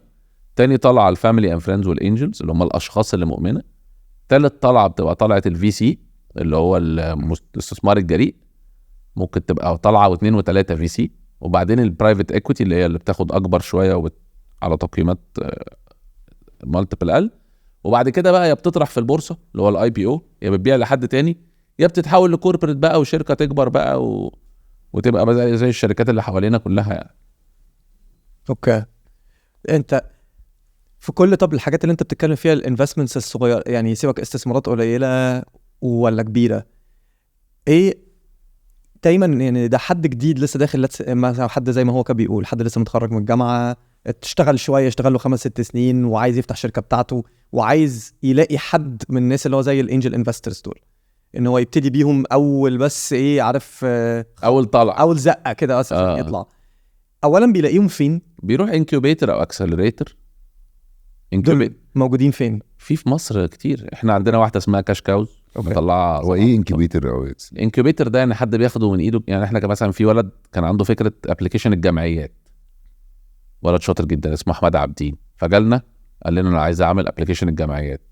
فاحنا بنوصله بمستثمرين وبنعرفه على ناس وبنجيب له فلوس وبنقول له تعالى دي بتتعمل كده ولا دي ما بتتعملش كده، ودي المحامي هو دي المحاسبه هو دي. ده اسمه انكيوبيتر. بيمسكك من ايدك كده ياخدك يوصلك. في الاكسلريتر يعني انت وصلت لحته بس مش عارف تكمل، هو ياخدك يزقك الزقه دي. ده بعد الانكيوبيتر زي حضانه الاطفال يعني. لما طفل يونس لا قدر الله مش يعني عايز تغذيه او ودول بتلاقيهم فين بقى فعلا؟ زي ما في فلات 6 لابس هنا في مصر كويسه جدا، وفي اي او سي فينتشر لاب اللي تحت الجامعه الامريكيه. واحنا في كاش كاوز بتاعتنا اسمها كاش كاوز هاندز اون شويه، يعني متدخلين شويه وبناخد شركات اقل شويه. احنا في 8 سنين كل اللي اشتغلناه 17 شركه. فلات 6 لابس مختلف يعني، ماس ممكن يبقى اشتغل 200 شركه مثلا، حجمه كده اكبر يعني. بس برضو هل ده عشان دايما في احساس ان الحاجات دي بتحصل في حته التكنولوجيا وفي طبقه معينه؟ كلامك صح. كل ما هو كلامك صح. لو انا بقى عايز اطلع فاهم منتج عادي بقى، انا عايز اطلع الشيبس جديد عادي وعندي فكره الحته دي يعني ده عشان كده عملنا الايفنت اللي حكيت لك عليه، وعشان كده في اكزيتس. اوكي. احنا بنحاول بقى ناخد الناس دي نتكوه، يعني نحطهم في كوميونتي التكنولوجي. يا جماعه ده في واحد بيعمل كوبايات ورق، ده واحد بيعمل شيبسي، ده واحد بيعمل كيس زباله. فاهم قصدي؟ لان ده منتج، وده هو ده الاقتصاد اصلا. بالظبط. ده اللي انا كنت بقوله، ان طب بس هو مش ترندنج. بس انا رايي انه هيبقى ترندنج لما الستارت ابس ابتدت، لما التكنولوجيا وقعت شويه اصلا كمان. ده ابتدى هو اللي يطلع، ومع فكره بقى المقاطعه ومش عارف ايه، والناس تبص على لوكال براندز وبتاع، ابتدى يطلع. احنا اتجرب فينا اخر شهرين زي العسل يعني. جربت كميه مشروبات انا مش عارف دي ايه. فالناس دي كنتش عارف انها موجوده يعني. فاهم؟ في حاجات كويسه طبعا، بس في كوارث. الكوارث دي كان ممكن تبقى كويسه لو خدت تمويل كويس. مظبوط. وخدت كمان منتورشيب يعني، واهتمام. انا في مشروب شربته انا والله ما اعرف ده ايه يعني، وجالي كذا مره واشربه وبرضه مش عارف ده ايه يعني. ففي ده كتير بقى يعني. ده بيبسي ولا ده عصير ولا ده ميه ولا ده صابون، بس تشربه لانك مقاطع. ما انت هتعمل ايه؟ ما هو الاوبشنز مفيش كتير. هموت كده بس بقى فده بيزق البراندز اللوكال انها تحسن منتجها. فالباكجينج ابتدى يتحسن اخر شهرين لو خدت بالك. ايوه صح. في كام واحده كده طوروا قوي لان ابتدى يبيع، فابتدى يجيله فلوس، فابتدى تستثمر فيه، السايكل اشتغل. اوكي. وده اللي حصل في التكنولوجي لما فوري عملت انطلاقه وكريم عملت انطلاقه وحالا وي ابتدى يبقى يحصل كده. فالهايب بتحصل دلوقتي على اللوكال اس ام ايز. بس في شركات بتساعد دلوقتي زي انجل انفسترز او كده موجودين النهارده، تسمع عنهم ولا لا؟ في الاسم في الحته بتاعه الاساميز العاديه بقى. انا ما شفتش. اوكي. يمكن يبقوا موجودين ويبقى تقصير مني، بس انا ما شفتش. محتاجين ده. في شركات عائليه، في فاميلي اللي هو العائلات بتستثمر، في شركات عائليه بتنقي الشركات دي اللي في نفس القطاع بتاعها، فاهم، اللي شبه اللي هو فاهمينه، فاهم قصدي؟ دي بتشتغل. بس زي حالاتنا كده في النونتك، اظن ان دي فرصه رهيبه يعني، بالذات في مصر. وعشان كده بتهيألي لما شارك تانك كمان اتعمل، صح، شارك تانك في من دول طلع الناس اللي عامله بقى سكين مش عارف كريمات بالظبط، لان في ماركت كبير، ماركت عملاق يعني. طب دلوقتي النهارده بكل الحاجات اللي انت استثمرت فيها دي برضو، ايه اول حاجه دايما بتقوم اول لما حد بيجي لك كده كصغير تقول له اول نصيحه بتديها له دايما، اللي هو انت لازم تعمل 1 2 3 مبدئيا بقى؟ بص، اهم حاجه يبقى الشخص نفسه معاه ملاءه ماليه شخصيه. لو هو هيعمل شركه معاه فلوس شخصيه تعيشه شويه. ما بقاش انا اصلا مش لاقي البيزكس او الاساسيات بتاعتي وروح اعمل شركه. الاسطوره بتاعت همام في امستردام دي انا ما شفتهاش في الحقيقه. يعني اسطوره اللي هو ده شخص جه ومعوش فلوس فغسل صحون الصبح وبالليل عمل جوجل، انا ما شفتهاش بصراحه. يعني يمكن برضو بتكلم بحكم انا يعني، بس بشوف لا، لازم الشخص الاول يشتغل ويبقى عنده شويه دخل فيقدر حتى انه يقدر يعمل شركه من غير ما تيجي على شخصيته وعلى صحته وعلى عيلته وعلى ناسه. يشتغل وياخد مرتب ويبتدي يحوش يمشي حاله شويه يعني، لحد ما يبقى معاه حاجه يعرف يصرف على، لو بيصرف على والدته بيصرف على والده، عنده طفل بيصرف عليه، بيصرف على اخواته، يعني يقدر يسند نفسه وبعدين يشتغل. لكن انا بقى اصلا انا ظهري للحيطه وكمان بحط شركه عبء عليا، صعبه يعني، صعب. انا ما شفتهاش يعني وما احبهاش لحد يعني. اصل رياده الاعمال مش للجميع يعني. لا هي مش اكسجين يعني. هي موضه دلوقتي بس مش اكتر. وفي موظفين احسن من رواد الاعمال وبيكسبوا اكتر وشغالين اكتر ومفيدين اكتر ومستريحين اكتر ومروقين وكل حاجه. انت متجوز؟ ماشي، متجوز. قلت هتطلع مش متجوز، كنت هعمل سكتش على كريم دلوقتي. لا انت متجوز؟ لا بجد؟ ما انا قلت بقى تبقى في صفي. اوكي. مش عارف ليه حسيتك متجوز بجد. والله ده حاجه جميله. اللي بيعمل ادوار شر كتير ده عاده بيبقى طيب بقى ومتجوز وعنده عيال وحنين. جميل. طب احكي لنا بقى، من هو نجاتي؟ انت منين اتولدت؟ فين دخلت؟ ايه مدرسه؟ ايه جامعه؟ ايه عندك اخوات؟ انا اصلا من المنصوره. من والدي من قريه اسمها نواس البحر في المنصوره، ووالدتي من المنصوره برضو. بس ما عشتش في المنصوره يعني، هم انا القاهره قبل ما انا اتولد. مولود في القاهره، متربي في حي الزمالك. انا مش شخص بقى اللي هو جاي من منطقه وعملت نفسي لا مش الكلام ده خالص. انا اتعلمت كويس جدا، اتعلمت في مدارس ألسن واي اس وبتاع، يعني اتصرف عليا يعني في التعليم، واي بي وبتاع وكنت اي وسي يعني. فما فيش بقى جو عبد الحليم حافظ بتاع بدأت من الصفر وكان عندي بلارس، لا خالص، مفيش الكلام ده. مش حقيقي يعني، عشان ما اقولش كلام غلط. لا انا اتعلمت كويس، كان عندي نتورك كويسه ودايره كويسه بس والدي ما كانش رجل اعمال.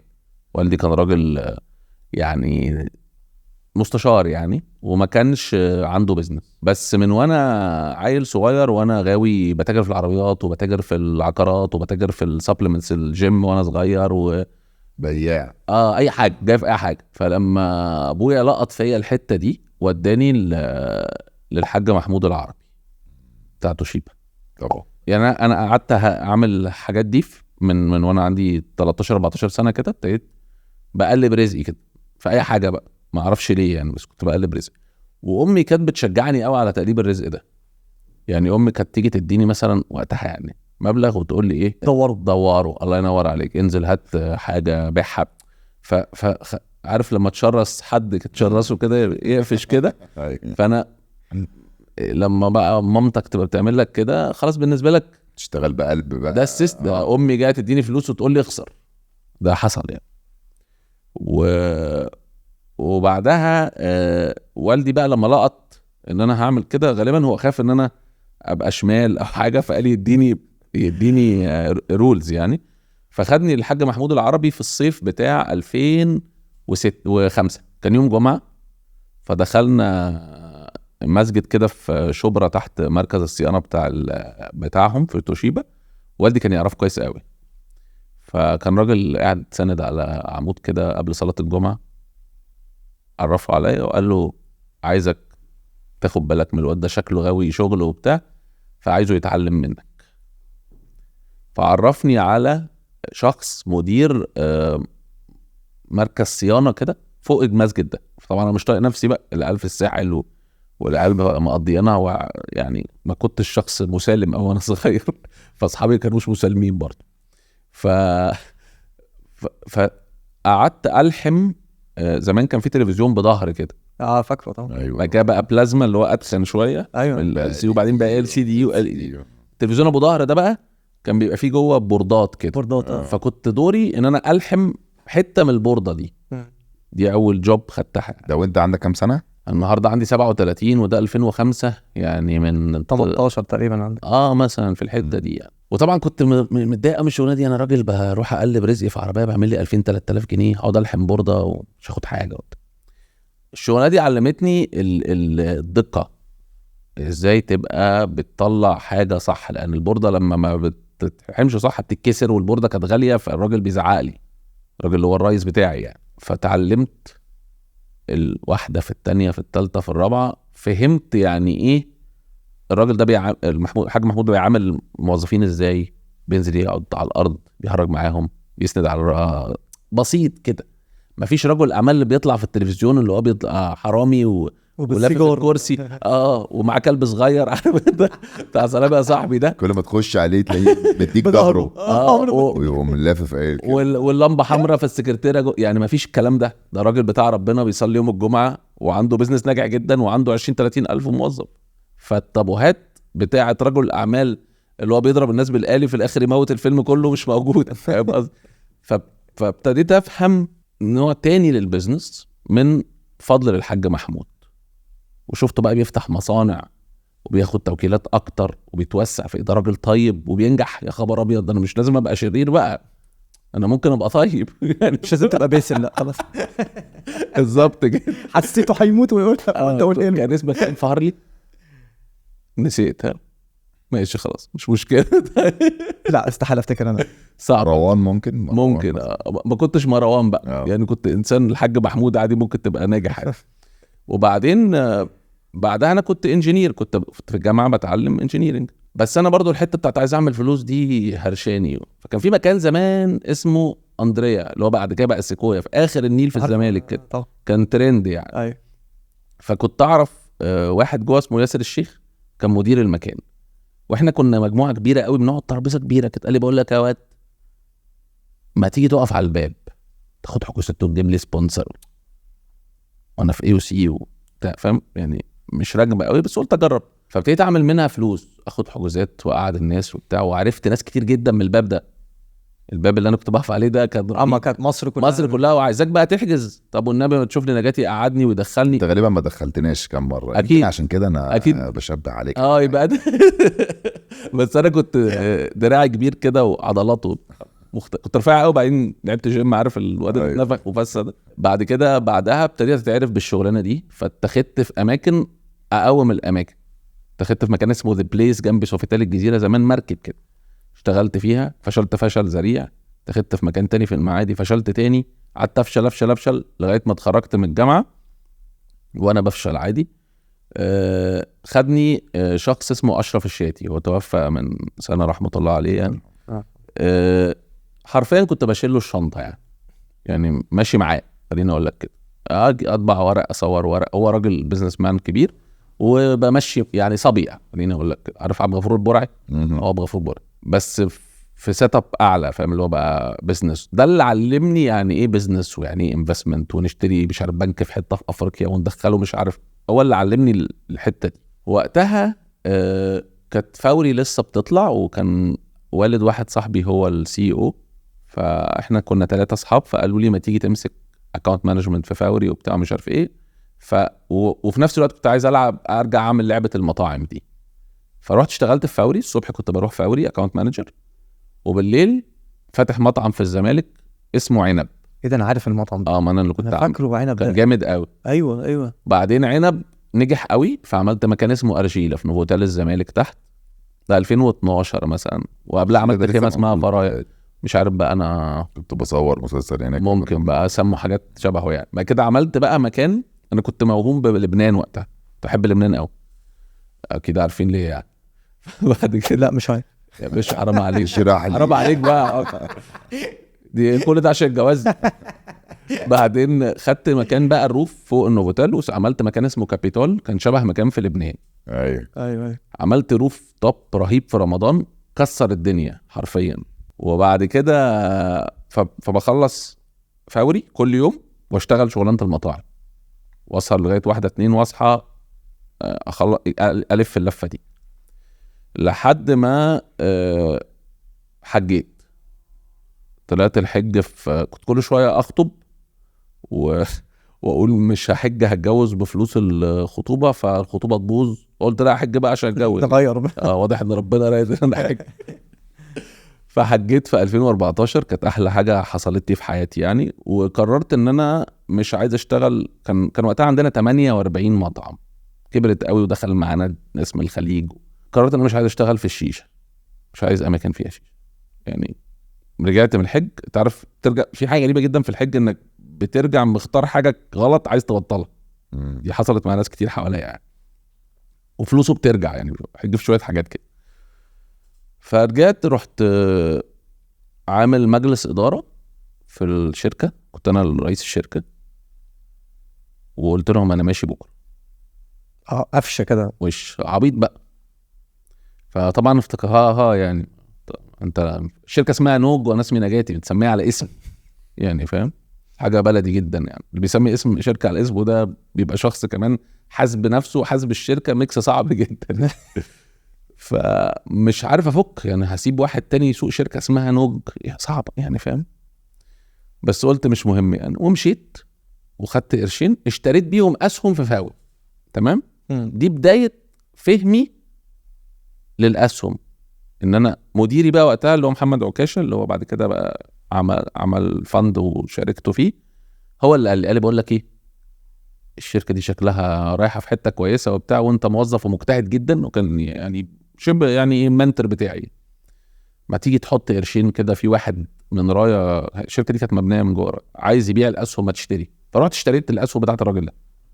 كان بالنسبه لي رقم خزعبلي وقتها، مش فاكر كان 100,000 جنيه 120,000 جنيه يعني، بس كان بالنسبه لي رقم. لا وساعتها 100,000 جنيه ده كان رقم سنه مثلا 2013 كان رقم مش عارف زي كام النهارده. انا كان سني صغير، وكنت وقتها مفروض اتجوز يعني. حصل وقتها شويه دربكه كده، وتعرفت على مدثر بتاع كريم عن طريق هدير، واحده اللي هي الماجيك دايركتور الحاليه بتاع الطلبات. معلش مطول عليكم شويه، بس ايه ده؟ لا عايز اوصل رساله يعني. ايه ده خالص. وبعد كده لا حبيبي، وبعد كده تعرفت عليه، فقال لي ما تيجي معانا تمضي لنا فودافون لكريم. انا مش عارف كريم دي بتعمل ايه اصلا يعني ايه كريم دي؟ اسمها على اسمك يعني، بالنسبه لي ده عزمه كريم. انا اول مره سمعت ان في حاجه اسمها كريم وتفتح تقول لهم ايه ده يعني بيوصل ليه؟ ما فيش حاجه يعني. المهم اشتغلت معاهم شويه، حبيت المود يعني. ما كانش الشركه كريم جامده، بس انا حبيت المود. انا بتاع الطلعه الاولى دي، بحب الطلعه الاولى قوي. فرحت ماشي من فوري، عملوني استراتيجيك ادفايزر للمشاريع اللي كانت معايا، اللي هي ايه، في علاقه شخصيه بيني وبين الناس. مفهوم. افضل ماشي الكوره بس. ورحت كريم بقى بزنس ديفلوبمنت دايركتور لكريم مصر. خدنا فلوس من STC، رقم كبير وقتها، كان 200 مليون دولار. ده كان رقم، هو لسه رقم مرعب. فطبعا كريم مره واحده تحولت من ان احنا 7-8 تنفار في مكتب في اركان قاسمينه مع شركه سياحه لبوم، الناس كلها بتكلمني وبتاع. فضلت اترقى بقيت ريجنال دايركتور. في الوقت ده فوري كانت بتطرح في البورصه، واتعرفت على منير نخله ومحسن، عن طريق محسن اللي كان بيساعدني في الجامعه، وعملنا مع بعض ابلكيشنز فاشله كتير قوي بقى، حاجات على البلاك بيري وهبل كده. فاتفقنا ان احنا هنعمل حالا. كانوا هم اوريدي طلعوا الاب بس لسه ما اطلقوش الاب. قالوا لي تعالى معانا كوفاوندر ونشتغل مع بعض. بعت بقى الاسهم بتاعتي في فوري، خدت نفس شويه في الفلوس، وفوري بقى في البورصه انطلقت. وفي الوقت ده ابتدت البيعه بتاعت كريم مع اوبر تبقى ايه بويلينج، فكنا عارفين انها هتتباع، فقلت خلاص هي كده كده هتتباع، اروح بقى اعمل حاجه. فابتدينا حالا، كانت في التوك توك بس، ابلكيشن بيطلب توك توك في الاماكن اللي هي التوك توك الموقف فيها بعيد عن البيوت. فالست مثلا بتمشي لها كيلو ولا كيلو ونص، في يوست كيس كده معروفه قوي لحالا كانت بدات وقتها.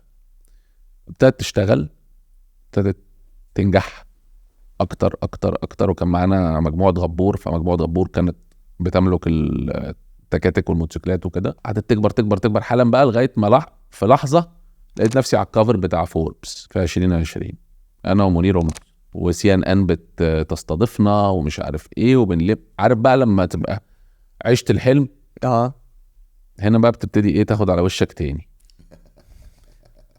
اصحى بقى. اتبسطت حبيبي. تعالى بقى. فاهم؟ انت فاكر نفسك جامد، انت ولا حاجه، كله من عند الله، وانت ماشي على الارض كده بتتنفس عشان هو عايزك تتنفس يعني. فنفخت بقى جدا. هم بقى حالا بقى ابتدت تعمل ميرجر مع شركات، وبقت امنتي حالا، وبرضه بقت يونيكور بفضل الله. قلت بقى انا بطل العالم، انا نجاتي، انا بلمس اي حاجه بتطير. انا اللي هعمله ده هسكيله، انا هبقى فينشر بيلدر. ايه الفينشر بيلدر ده؟ ما اعرفش، بس انا هبقى فينشر بيلدر. لقيتها كده اونلاين، عجبتني. انا بقى بيزنس ديفلوبر في الاول، اكونت مانجر، بعدين بيزنس ديفلوبر، وبعدين ريجن دايركتور. طب ما ابقى فينشر بيلدر. وقلت اللي انا بعمله ده هعمله للناس. يعني ايه؟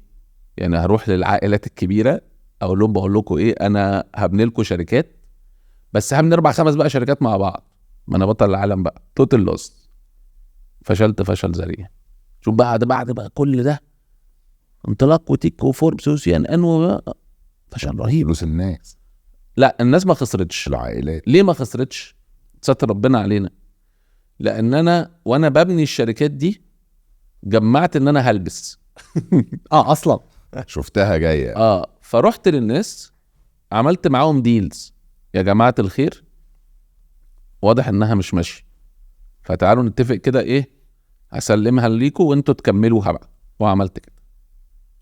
في ناس كانت فيري سموث وناس كانت صعبه. فسلمت الناس الشركات دي، هات لي موظف من عندك جوه كبير، نتفق، وادي عقد اهو 8 نقط، هسلمك فريق، هسلمك رخص، هسلمك. عايز تحطني على البورد حطني، مش عايز ما تحطنيش. ما حدش وافق يحطني من كتر ما انا ما كنتش ناجح خالص. هنا بقى دكتور شيرين، ده واحد اللي هو الشيرمان بتاع فاركو، ده من المقربين مني جدا، قال لي بقول لك يا واد، خد رجب وشعبان ورمضان اجازه، هجري واجازه. يعني مش فاهم بقى اعمل ايه. الجمله دي جمله صعبه جدا. قلت له يا دكتور يعني ايه؟ قال لي انت محتاج تلاقي حاجه انت عايز تكمل بيها. خلاص انت اثبتت لنفسك انك بتعرف تكبر الشركات الحمد لله، وربنا كرمك بفلوس، وكنت اتشهرت بقى واتعرفت وبتاع في الدوايرنا يعني.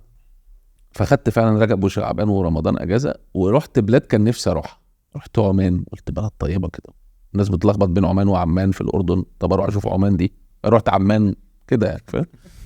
ورحت جابوني سبيكر غريبه جدا، عشوائي جدا، كارثه. بعدين بالهجري في حاجه فيري انترستنج. جابوني سبيكر في مؤتمر اسمه ستارت اب جرايند، ده كاس العالم بتاع الشغلانه بتاعتنا، ده الشامبيونز ليج يعني. فوانا هناك كان معايا الراجل اللي اتقبض عليه بتاع الكريبتو ده، اسمه SFB ده، ولا ايوه كان سبيكر معايا، كان قبلي.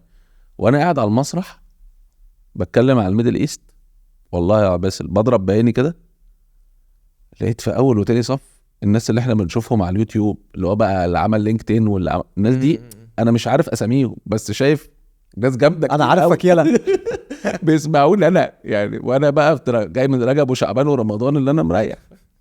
فالمهم ايه، ابتديت ادوس في الحته دي شويه لغايه ما قلت بقول لك ايه، انا عايز اعمل شركه بتعمل ميرجرز واكوزيشنز ستريم لاين، لان دي المشكله اللي كانت عندنا طول ال 15 سنه اللي انا كنت شغال فيهم دايما بنوصل لحته مش عارفين نعمل ايه، هنودي الشركه دي فين، فاهم قصدي؟ هتقلبها بقى فين بقى؟ هتروح فين، هتخرج ازاي، انت بتخش هتخرج ازاي، نبيعها بقى بالظبط. إزاي؟ فقلت هعمل كده. بالصدفه كنت قاعد بتكلم مع واحد صاحبي قال لي في واحد عامل حاجه اسمها اكزيتس، عباره عن ويب سايت I want to buy I want to sell، يعني زرار ريشه، عايز ابيع عايز اشتري. شركات. فجبت رقمه كلمته، قلت له بقول لك يا عصام انا عاجبني الويب سايت ده، ما تيجي ننزل نقعد مع بعض نشرب حاجه. فنزلنا قلت له هو انت بتعمل ايه؟ قال لي انا عملته على جنب وبتاع مش عارف ايه، وانا بشتغل في شركه ثانيه. قلت له بقول لك انا هشتريه. طبعا الواد ما فهمش، فطلبنا 2 بطاطا حلوه قوي كده في المجال اللي احنا فيه، ضربنا ال2 بطاطا دول ورحت شاري منه الشركه. بعد ما اشتريت الشركه حسيت انا لا بفهم في الانفستمنت بانكينج ولا بفهم في الحته بتاعت الكونتنت والبلاتفورمز. تقدر تقول بكام ولا؟ لا يعني ينفعش. مش عايز مش قادر يعني ده رقم مش هيميك سنس يعني، ولا بحب البطاطا. وانا بحب البطاطا. فدخلت كتبت قلت يا جماعه الخير انا اشتريت الشركه دي مين عايز يجي معايا يبقوا كو فاوندرز معايا يساعدوني، لان انا بفهم في الانفستمنت بانكينج ولا. فجالي ناس كتيره جدا، منهم الاثنين كو فاوندرز اللي معايا دلوقتي اللي هم فضل ربنا عليا يعني. ايمن الطنبولي كان IFC واي بي ار دي بطل العالم في شغلانه الانفستمنت بانكينج وبتاع، يعني دول اكبر مدرستين في العالم، ومع بقى كل بقى السي اف اي والحاجات بقى اللي انا ما فهمهاش خالص. هو المانجنج دايركتور الحالي بتاع الشركه، واهل كانت في جوجل وكانت ماسكه بروجرامز في جوجل وكانت ماركتنج في جوجل، وجوجل هم اللي اخترعوا فكره البلاتفورمز يعني. فابتدينا نشتغل مع بعض، قعدنا نشتغل شويه ما نجحناش خالص، وبعدين هوب السوق ابتدى يقع، انطلقنا بقى. السنه اللي فاتت قفلنا 7 ديلز، ودخل معانا براكتيكال VC في صندوق امريكاني كبير، وعملنا راوند على 10 مليون دولار وعملنا الايفنت وبتاع. وعلى جنب بقى في الطريق ده عملت بقى انفستمنت في بريدفاست وفي جيم بول، وعملنا كاش كاو على جنب بقى كنت بعمل. وديسربتك اللي هو بيديروا مدير السابق اللي في فوري، اديته الاسهم بتاعتي في حالا. بس خلاصه القصه ان انا قلت انا عايز اركز في القصه دي شويه، واركن بقى كل اللي انا بعمله ده على جنب، اشوف القصه دي هتروح. ودلوقتي بعمل كده. دي قصه لذيذه جدا. فيها استرسال كده، وانا نعست سيكا. مبسوط. لذيذه. عندي بقى سؤال. ما انت لك دماغ. ايه يا حبيبي؟ لما كنت في فوري واشتريت اسهم، وبعد كده قررت ان انت عملت 160 اكس بفضل الله. ما شاء الله. 160 اكس. 100 حاجه و50. بس هو يا جماعه اصل فوري في فتره كانت عملت فرق اكتر من تسلا. اللي حط فلوس في فوري عمل فلوس اكتر من تسلا. مش هزار يعني. 100 حاجه مش ببالغ خالص تقريبا لو انا فاكر صح يعني. طبعا يعني اتصرفوا كلهم. لا فوري ما شاء الله كانت حاجه كده. عامله 8 اكس قعدت ارقص بلدي. لا وكريم عملت برضو يعني ما شاء الله يعني.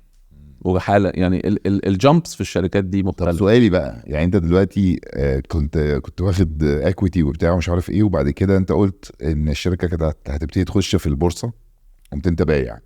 بعت كل شويه ابيع حته كده لغايه بس استني يعني مش مشيت ورا مديري. اوكي. يعني مديري هو بيبيع، هو طبعا اقول لك ليش معنى عملت كده يعني. هو عنده كميه اكبر مني طبعا بكتير، فكنت يقول لي انا هبيع اروح بايع معاه، ابيع اروح، ما هو بقى اللي فاهم.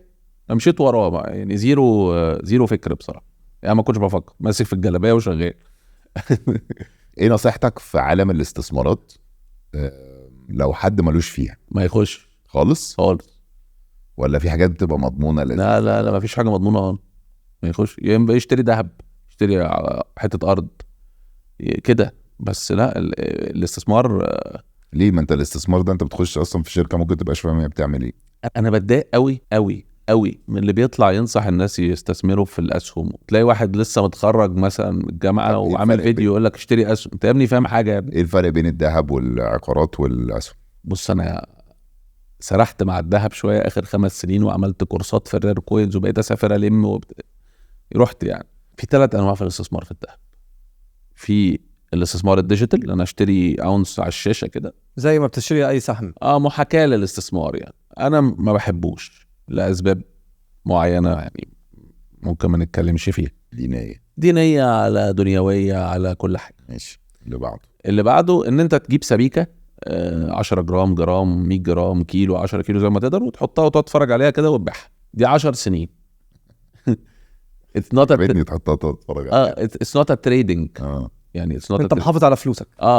يعني لو بصيت سنة 2000 مثلا هتلاقي جرام الذهب كان ب 200 جنيه مثلا.